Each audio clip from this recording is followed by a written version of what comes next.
I was saving this, Mm-hmm. But but screw it. In a world where partial greatness is celebrated and total greatness is shunned, there stands to be a figure on the lips of those who love him and those who hate him. The inane comparisons to Michael Jordan and Kobe Bryant continue and has existed since 2003.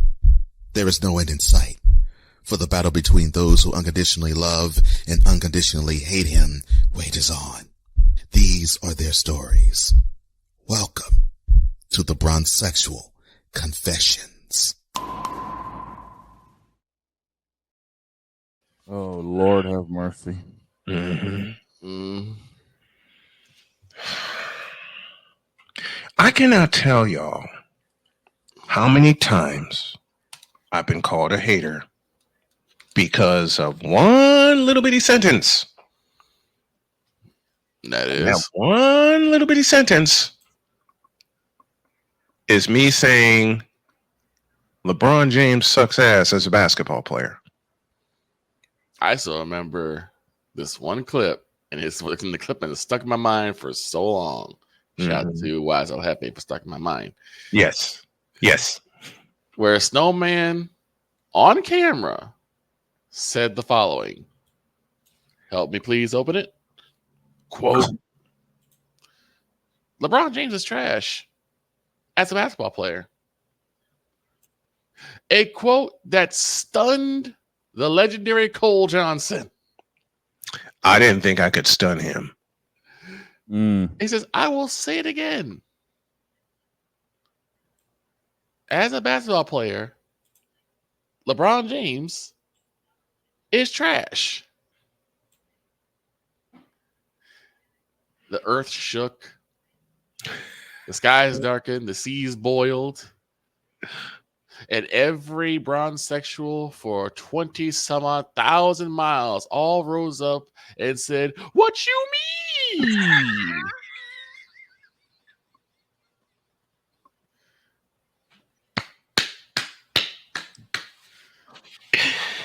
Allow me to explain what I mean.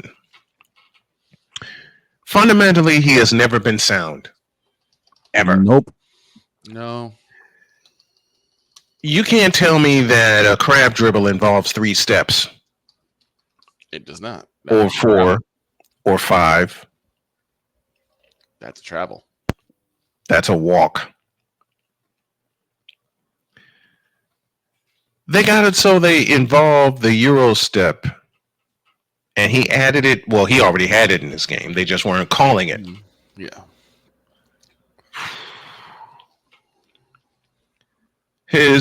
And I thank you, Victor, for this next one. His chicken wing ass jump shot. Mm-hmm. No form whatsoever. You would think they were. How did you put it, Victor? You would think that this chicken wing jump shot was born at Jewel Osco at 9 in the morning, and somehow is still relevant. It's still crispy and fresh when you know it's dry. As hell. Been underneath that heat lamp too long. Yep. That thing is. He's been a bull in the china shop for years. Yep. He has charged and knocked over people, and there's been no offensive foul called. He flops, and there's been call after call after call. He sat there whining for calls. And he still does. He has thrown teammates under the bus. Yep. And still does. Remember JR? Oh, that was bad. Which, look, was a boneheaded move by JR. Yes. I will absolutely admit that. It was a boneheaded move. But there's ways to handle it. There are ways to handle it. Exactly. MJ would have done the opposite and encouraged the young man. You would think. You would think. Thank you, George Carlin. I don't know of a single player that has been better playing with LeBron. I can't think of anybody either. And yet that's the argument that I get all the freaking time. Now, if you see anybody that plays with LeBron gets better. Bull. Which is some grade A, homogenized, Holstein, day-old bullshit. In fact, I can give you a few players who have been worse. Kevin Love. Chris Bosh. Dwayne Wade. Kyrie Irving. Kyle Korver. J.R. Smith. Shaquille O'Neal. Mm-hmm. Oh, Shaq and LeBron just was brutal. It was brutal to watch. AD. Yeah. Let's just say the entire freaking Lakers team for that matter. Don't get me started with Anthony Davis. Captain Glassjaw. Jordan and I were talking about this earlier before LeBron checked in, and Jordan was like, he's looking good when he's by himself. Exactly. He looks competent. He looks healthy when he's by himself. He looks like himself. But then LeBron checks in. Here comes LeBron. And that is the end of that. And now we have to deal with part 2 of this, because we're going to be forced to sit through the rise of Bronny. Now, Jesus Christ. I am still on the side of I want to see the young man grow and progress. I want to see it too. But he's going to have to do it elsewhere. Yeah, he cannot do it with his father's eyes. Exactly. He cannot do it on the same team as LeBron. He's got to be his own man. He has to be. He absolutely has to be. Problem is, he never will be. No, he won't. Which is unfortunate for us to say, but find the lie. I mean, we all know LeBron pulled the strings to get him drafted there. Yes, of course he did. Nepotism is real. For those of you that don't think it's nepotism, A, look up the definition, and B, tell me it doesn't apply here. I double dare you to tell me it doesn't apply here, which we all know it does. I'll ask you this. I'll ask anyone who doesn't think that nepotism applies in this question. Name a game that Bronny had that you would have said, oh, yeah, I definitely want him on my team. I can't think of one. None. Neither can I. That's why he's down in G League now. That's why he's in G League. That's where he needs to stay. That's why he's still under the thumb, and why he was picked up by the Lakers is under the thumb of his dad.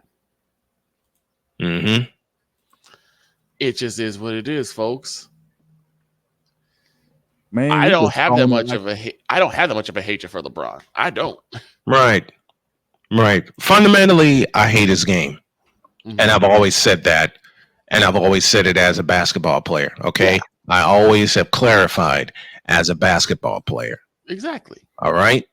We've all made it clear that it's his game that we call into question. It's not him as a person. It's not him as no. I always said the one thing I will give him credit for to the cows come home is that he is as a young black man, 18 years old, coming into a boatload of money. Mm-hmm. Really haven't heard him had any type of legal trouble. Hadn't heard any type of big controversies. There are some that Snowman has already brought up, but nothing like him getting into trouble with the law, him getting into issues, especially no gun charges. Thank God. Right. None of the frivolity that we see with some NBA players today. He's handled the stigma of a young black man with money, in my opinion, correctly. Well, yes. He's handled it well. Yes. Problem is his game has been coming up short to the point where it seems like the NBA helped him to the chips that he's had. Yes. That's obvious. 2012, anybody? Yeah. 2011 trip to the finals in his first year with Miami. And he The couldn't get Bulls, that and right. I will contend to this day. 2011, the Bulls got screwed. It should have been the Bulls. It should have been the Mavs. Bulls and the Mavericks. And the rivalry that LeBron has developed with Stephen was crafted also. It shouldn't have been LeBron versus Steph. It should have been Derrick Rose. Yep. Versus Steph. The rivalry should have matched Derrick Rose with Stephen Curry. Mm-hmm. Period. I'll say it again for those of us that really understand basketball. The rivalry should have been matched up not with LeBron versus Steph, but it should have been Derrick freaking Rose. Especially considering how those guys play very similar. It should have been Derrick Rose. But Adam Silver, and I will blame him forever for this, saw fit, mind you, to bring LeBron into the equation. Adam Silver under the shadow and under the direction of the old man himself, David Stern. Yep. I love David Stern for what he's done for the league, okay? I always will. Mm-hmm. All right? Early parts, yes. Later parts. Early parts, save 1985, and y'all know the controversy with that year. Mm-hmm. And then 2003, the drafting of LeBron just happened to go to the Cleveland Cavaliers. Right. I did not intend for this to be a full Bronsexual episode, but consider the fact it's Wednesday, I'm getting it out the way because we got a ton of football to cover tomorrow and Friday. Mm-hmm. Speaking of which, the coolest sign that my wife got me. Football, damn it. Football. If it were really a sign, if Jody knows me, okay, there would be a 2-part sign, football, and the other sign would be damn it. Right. But you were saying, Snowman. I would never forgive Adam Silver for what he did in 2016. Mm-hmm. And 2016 wound up being a screwed up year all the way around. Yep. 2016 wound up being the year that is the bane of my existence all the way around. Personally, sports-wise, and professionally. Yeah. Because the Warriors weren't the only one that got screwed. No, all right? Not. The Warriors weren't the only one that got screwed. From a personal standpoint, I got screwed. Big time. More on that later. Not to mention the Cleveland Indians. Oh, dear God. You want to go on, There, that's what the cat thinks of that year. Yep. Bing says, let me out of here. Bing says, I don't want to hear anymore. Let me out of here. He heard LeBron. He heard LeBron's name and said, I'm out. I'm done. And I get the same reaction from Winnie.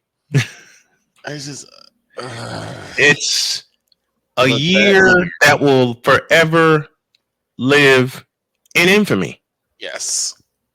Because ain't no way you can tell me that if Draymond Green were allowed to play Game 5 in the 2016 World Championship, that the Warriors wouldn't have blown him out by 30. It would have been over. Because at the time, Draymond Green was a low post destroyer. And he locked up LeBron the entire damn series. Multiple times, yes. He locked him up. Multiple times. That's another thing I will give LeBron. LeBron is a chess player. Mm-hmm. Because even though I thought it was extremely messed up that they allowed him to step over him, he knew how hot-headed Draymond was and had to step over him so that he could get that swipe. He could still take that swipe, which would have gotten Draymond in trouble and gotten him suspended for that game. He should have got suspended the series before. Prior. Yep. Should have been Western Finals, not NBA Finals. Exactly. You are correct. You want to make sure that any infractions and disciplinaries happen before the championship series. Mm-hmm. not after or not during. Because what you want for a championship series is you want the players to dictate the to outcome, decide the series, not the referees, not the officials, and not management. And not management. And not management. And management decided 2016. Why? Because yes, LeBron, it is you. It has always been you. It always will be you. It is you now. It will forever be you, forever and ever. Amen. Amen. Now, of course, there's more to this because it yeah. is Wednesday. There's much more to this. I have some of my own. Oh, we all do. But on a day where we decided to use laughter to honor Jim Donovan, we're going to keep this going. But for now, get the hell out of my face, you thirsty bitches. In a world where logic and sense flies completely out the window, while purple and yellow glasses are donned, rises a figure who encourages ridiculous, undying loyalty. Good Lord, I'm about to throw up. This has been yet another installment of the Bronsexual Confessions.